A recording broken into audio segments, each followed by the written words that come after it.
Leukemia is, I guess, basically a concept album in as much as it tells a story of the ordeal from the beginning, I guess, especially with the track Triumph of Mercy, track number 2.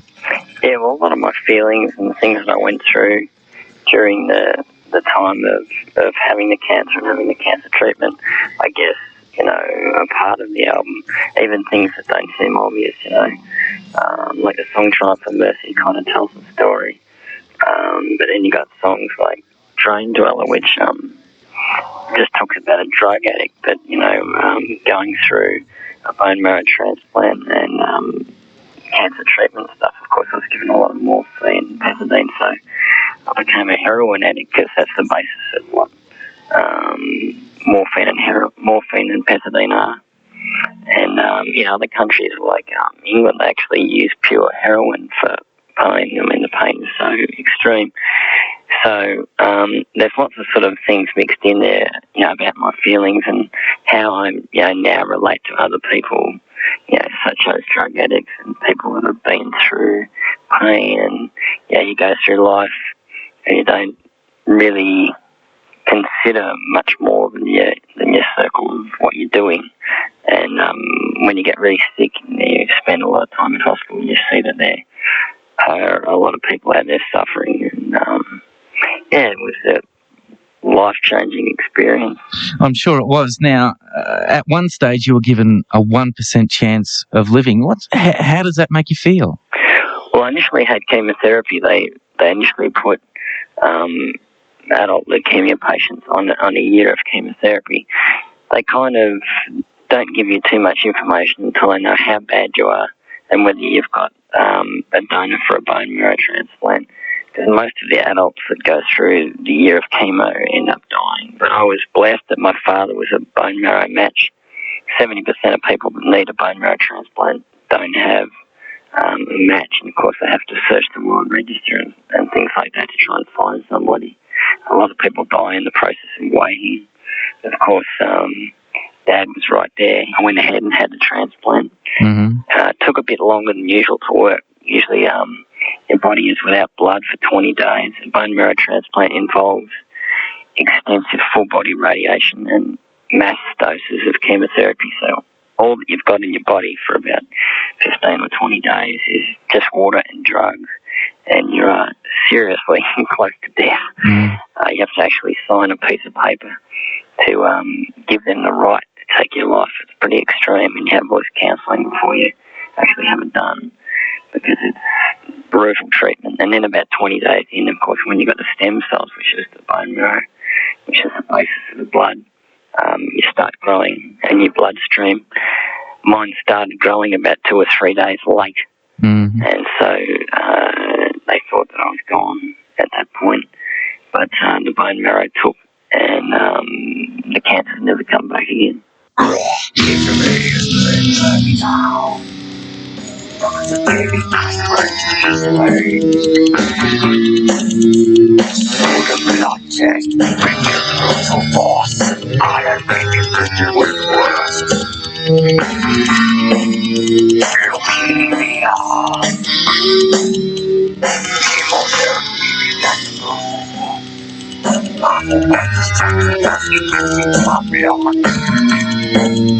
The only way out, but he is made. Cry unto God in the night. He blesses his children with sleep.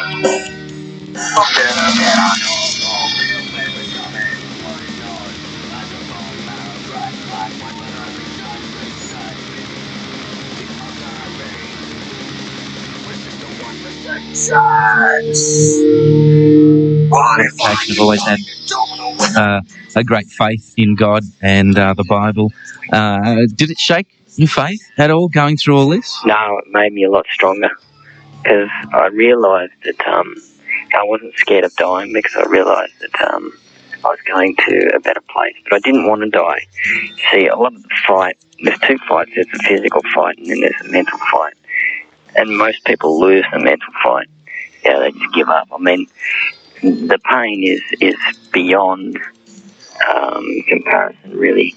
At 4 months in, from having the transplant. They said that my body was so damaged that I would die within 2 weeks. 2 weeks later, I had a double grand mal seizure in the same day, and they gave me 2 hours to live. And I woke up from that about 6 weeks later, and was paralysed and in a wheelchair, and had to learn to walk again. And so it was pretty. The first year was really extreme. That was 97. And then, towards the end of 97, I was starting to get better. They say that people that do well get through in 12 months, and in 12 months I was doing quite well. Of course, that was when we recorded Triumph for Mercy last March. Mm-hmm. But I was still on high doses of morphine. And then again last year, I didn't have any cancer in the body, but I had to go through 2 weeks of extensive heroin withdrawal, and which took me through all of the fits and DTs and to the point of death again, which was last April after we did the album. So last year's story is not really on the album, but a lot of it is on the next album that we're going to do, that we're writing at the moment. What about a track like Raw is the Stonewood Temple? Tell us about that one. Well, I actually wrote that song the day that I had the transplant. You don't actually get really sick until you have the transplant. I'd had the 3 days of radiation and chemotherapy, and I was just sitting in my bed with my bass, feeling pretty sick, and thinking, today might be my last chance to write a song for the next few months, which was actually correct. I didn't play bass for about 8 months. I had to teach myself to play again because the medication that I was on was so extreme that my hands just shook, and of course I went through all the seizures and the paralysed and all that sort of stuff. But the song Raw is the Stonewood Temple, I was thinking a lot, of course, about the fact that a lot of the Northern European churches and things had been burned down. It was something that I was thinking about on that day, because I know that so many people in that area hate me and wanted to see me die, and we'd sent death threats and all that sort of stuff. I haven't heard much in the last couple of years, interestingly enough. They've just sort of stayed quiet and waiting to see what happens, I guess. The Raw is the Stonewood Temple. I just thought about all these cathedrals and things like that that are looked after because they're tourist attractions. They're special things that people go and visit. But eventually things don't last forever. I mean, you look at all the monuments in Rome and stuff like that, and they're all crumbled. But I was thinking about the fact that, that these beautiful cathedrals and stuff in Europe are just renovated the whole time. And I saw myself as a broken down temple. I mean, that's where I get Raw as the Stonewood Temple. And that God was going to renovate and use again. And I believed all the time that I wasn't going to die, even though I was very close a lot of times. That was an interesting song that I wrote on an interesting day, and sort of a special song on the album. I guess it's I'm into imagery and allegory and all that sort of stuff. It's good to sometimes use symbology to make the music and the songs more interesting. And sometimes when you go through extreme things like this, you use, just interesting symbology comes in your head, and I guess that's the fun of being a songwriter. We stand in the storms of the dark. Only salvation brings us light. All else is false hope. Wrong is the storm with temple. Stay close, we don't shine. Wrong is the storm with temple. Not dying.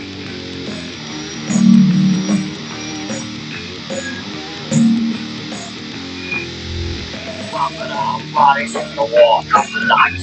Evil cannot break us. We're insured with eternal flame. Save our souls from dying. Rock is the storm with temple. Still after your shining. Rock is the storm with temple. Light is the mist of dying. Die to rise. Arise, survive. This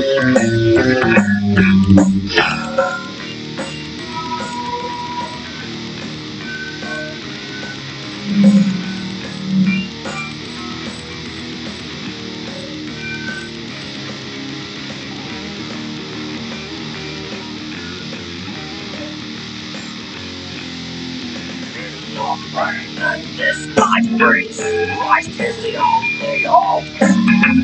We are but dust for the man. Don't forget eternity. Our soul will fall. Sin must be no shine. Our soul will fall. Like in the midst of dying. The lights, eternity.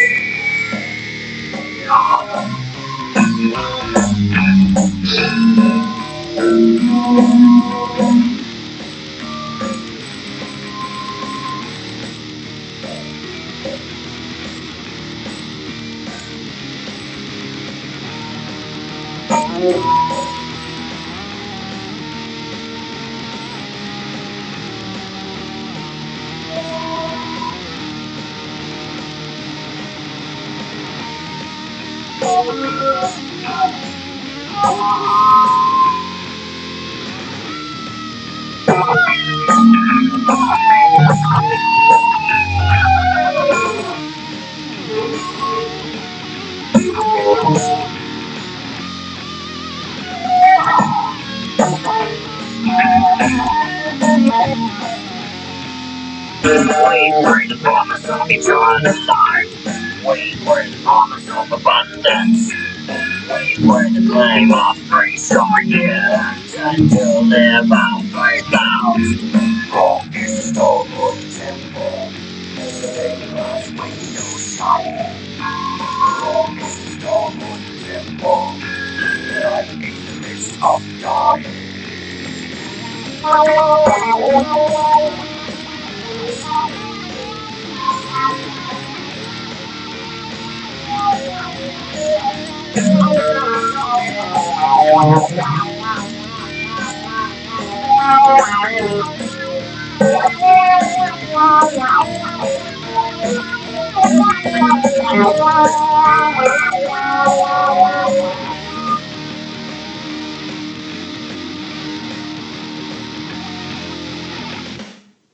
That's Mortification there from their latest record, Triumph of Mercy. Raw is the Stonewood Temple. And thanks to Steve, we'll be having part 2 of that interview coming up at around about midnight tonight on the 3 Hours of Power. So stay tuned. Bro from Melbourne's Mortification got the news that he had contracted acute lymphatic leukemia. At one stage, he was only given a 1% chance of living. A whole lot happened. You heard that in part 1 of the interview. Part 2 now, Steve tells us about him putting together a fairly major US tour for the band. It always takes me many months to organise an international tour properly. I usually start organising pretty much about 10 months before we go. So we've got to get visas, we've got to work out where we're going to get the money from, we've got to organise merchandise. I mean, especially in America, that's our main fan base. Like on a tour that we did last August, September, which was 25 shows in 31 days, we sold 600 t-shirts. Last year I was in hospital again for 3 months. I didn't have cancer, but I was paralysed, or what they call motor paralysed the second time. Motor paralysed meaning that you're paralysed but it's not necessarily permanent. And they told me a whole bunch of things that were permanent would never get better.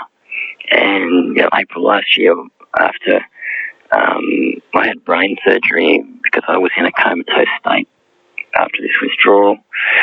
Again, I had this motor paralysis, and they said, "Look, you'll probably never walk again." And they told me all sorts of rubbish, which hasn't happened. And I said, "Well, I have to walk. I'm going to America in August for a tour." And they said, "Well, you won't be doing that." And I said, "If I'm walking, even if I'm walking on a cane, and I'm breathing, I'm going." And so after spending a month in acute care, I went to a rehabilitation hospital for 2 months. Just did 3 hours physio a day and then by early July, I was walking on a stick, and they let me go home. And then mid-August, we went over to America. We hung out for a week or so, just doing interviews at Metal Blade. We got signed by Metal Blade while I was in hospital early last year, with magazines all around the world that had actually printed that I was dead, that I died. A lot of people had called up and said, "Oh, you know, Steve Rowe died," and some of them were genuine, and some of them were, you know, just trying to, you know, get at me, sort of thing. But then I've done interviews with all those magazines now, so it's kind of turned on all the people, I guess, that have tried to be nasty. But that was really cool. I mean, we did heaps of interviews, including interviews with, like, exclusively black metal satanic magazines. Were very interested in, you know, what I'd been through, and really gave me an open book to talk about what I believed in, and the necessity of our band in a scene which is dominated by negative and evil imagery. I think that there needs to be the other side of the coin shown. We only really played about 55 or 60 minutes worth of music, but we were on stage for 90 minutes because I was walking on the cane. We did a show before we left for America, and I stood up for about a 55 minute show, and at the end of it I couldn't walk. And so I knew I had to get a strategy for America. So what I did was we'd play 2 or 3 songs, depending on how I felt with my balance and stuff. And then I had a seat and another microphone, and I'd just sit down and talk for, you know, between 2 and 5 minutes about some of the things I'd been through, and, you know, the value of life and fighting for life. You know, there's a lot of people out there that you know, don't see much purpose in life and feel ripped off, and, you know, because there's huge suicide and all that sort of thing. We actually did a benefit show for a place called Cara House down here, which is basically a house for girls that have been abused and have tried to commit suicide, and they got us to play with a whole lot of different other types of music, just so that I could speak about the value of life and fighting for it, and yeah, that everybody's got a worth on this place. And I found life worth fighting for. So I spoke about things like that in America, you know, and then I'd stand up and we'd do another couple of songs, and I'd sit down and talk about something else relating directly to what I'd been through and how it had changed me as a person, you know. Getting back to the doing the interviews and with black metal magazines and things like that, what were they like? What was their attitude towards you? It was pretty cool, actually. Like, we were quite amazed. Like, one of the black metal zines that we spoke to in America has a distribution of about 60,000, and it doesn't just cover black metal; it covers all sorts of stuff, you know, body piercing and explicit sexual material and that sort of thing.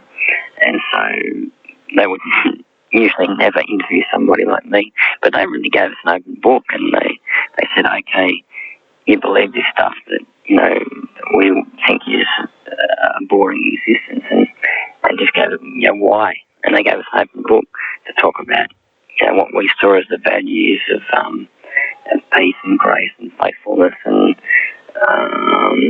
just all the things that are good about the way that we live.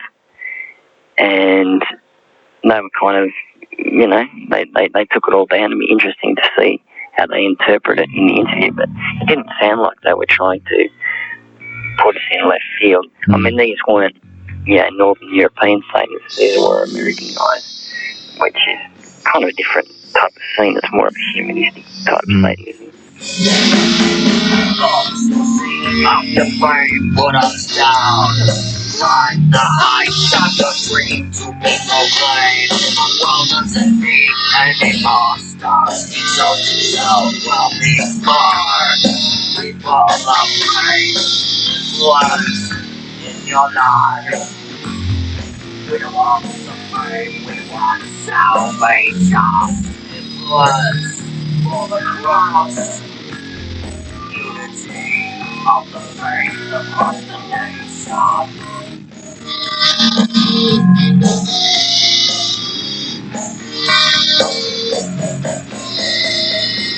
The way of the cross your lifestyle.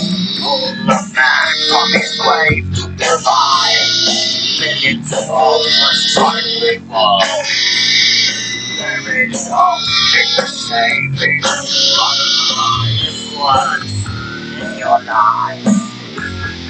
We want fame, we want salvation, influence for the cross. Unity of the faith across the nation. Going to all the world and preach the gospel to every listener and to all who believe in Jesus Christ will be saved. But they who do not believe will be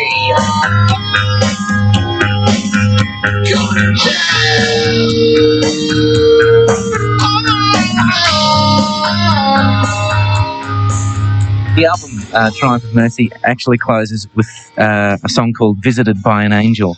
That sounds like it came out of the sickness. Well, it was kind of a freaky experience. Like a lot of people, you know, when I tell a story, I told the story from stage each night in America. They think, you know, oh, what sort of hallucinogenics were you on? But at that point, I mean, it was like 2 weeks after my diagnosis. I wasn't really on anything because I wanted to find out actually what I had, because there's so many different streams of cancer and things.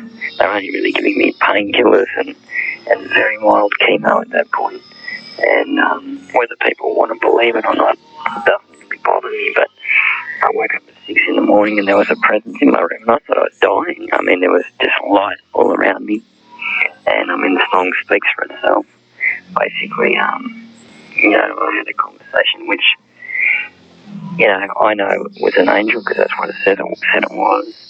And was always there for me and gave me a vision of like 1,000 people, and all these people, I knew there were people that were cursing me and wanting me to die and everything. And, you know, this presence said to me, you know, what can man do to you? And I knew at that point that the worst thing that someone could do to me was kill me, and I was going to a better place. And when I was having this vision or this experience or whatever you would call it, you know, there was just no fear of anything beyond that point. You know, it was just something that when the pain and the suffering became too much, it was always something that I remembered. And I think that it was something that definitely got me through. And the doctors have no answer for all these sort of things. Most people don't come through without impaired mental damage. Mm. And because I'm not the same person that I was physically, but, you know, every day I get better. And I mean, if I can do 25 shows in 31 days in America, you know, another year down the track, I think I'm going to be totally back to normal. So it just doesn't bother me. I just take it day by day. I'm still walking on the cane, but I can still stand up and play a show. So it's only really been my legs that have been badly affected with paralysis and stuff. But, you know, it's just sort of a part of life now. You know, it's really hard to remember how I used to feel, sort of thing. It's funny, there's just one thing that I guess from someone who, you know, from my point of view, you knew you were going to a better place, but you fought like hell not to go there. Yeah. Well, I had things to live for. You know, I've got a family, I've got a 3-year-old son. You know, no one to see his 21st birthday, you know. Yeah. I want to see him grow up. Like I just bought him a guitar and a drum kit. And, you know, he's totally into music and stuff like that. I guess kids are into what their dads do, I suppose. And so there was that to it. And then there was the band. And all right, Steve, look, fantastic to have you on the 3 Hours of Power. More power to you. And the new record out now for Mortification is called Triumph of Mercy. And give us a track. What track would you like to hear, mate? Let me see. Track 3, Welcome to the Palindrome's a good one. All right, thanks, mate. Okay, cheers.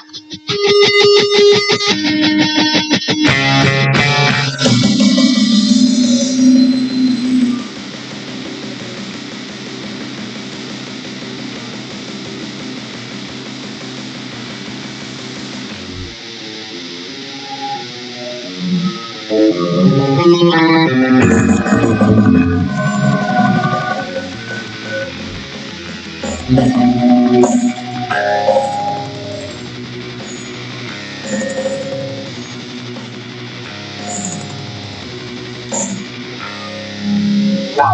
to the photo, matches in the sky. Welcome to the photo, that book of life. Only problems come for your enough lives of eternity. All mountains will be lost, all mountains will be gone. What we should know is useless to your soul. Now we are out fire. Is there no pain?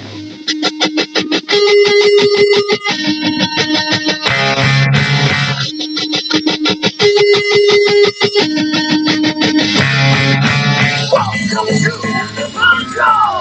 Mansions in the sky. Welcome to the control.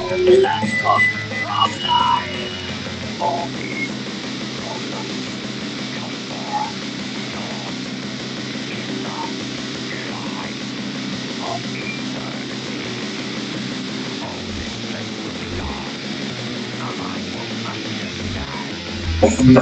All me belong, his way will be unveiled.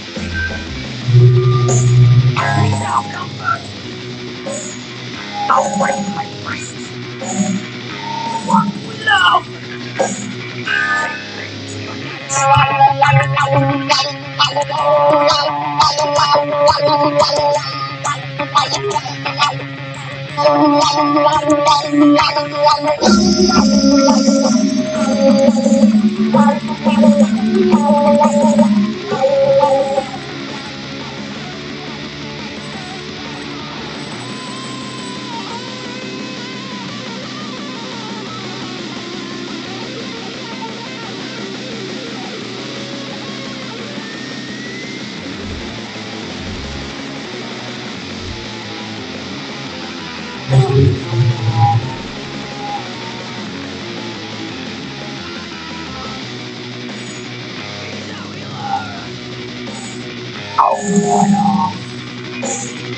Is there no pain?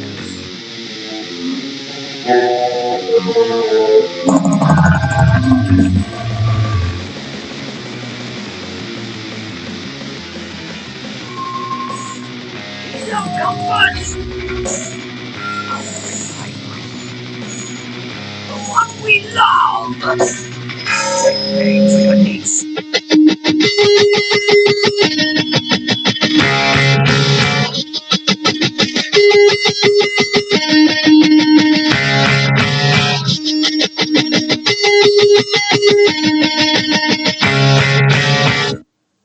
From their album Triumph of Mercy, that's Mortification with Welcome to the Palindrome. We also heard in their influence. Thanks very much for Steve Rowe for telling us his story here on the 3 Hours of Power.